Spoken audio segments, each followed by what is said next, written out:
A lot of guys don't care about their hair.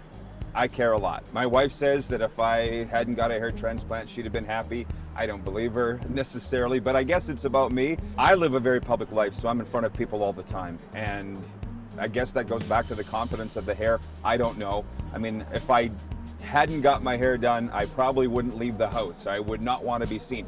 That's just me.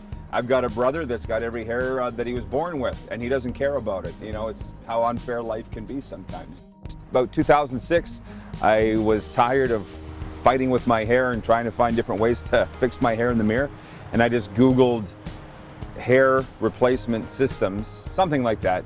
And I, just hit, say, click here for info, and I clicked, and within a day, I was in their office talking about getting a hair transplant. It was pretty simple. And just waiting for the next scheduled appointment to get in. It didn't take a lot of convincing to get me to get it done, to be honest with you. I really wanted it.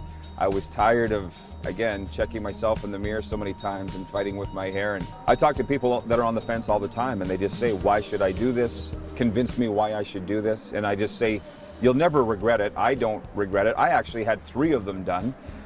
They told me it was the best hair transplant they ever did. And then I started asking other guys, and they told everybody that. Everybody's so happy with the work that they do and the aftercare that they take care of you afterwards. You will never regret it. If you're tired of fighting with your hair, if you're tired of worrying about how you look, get a hair transplant. You won't regret it.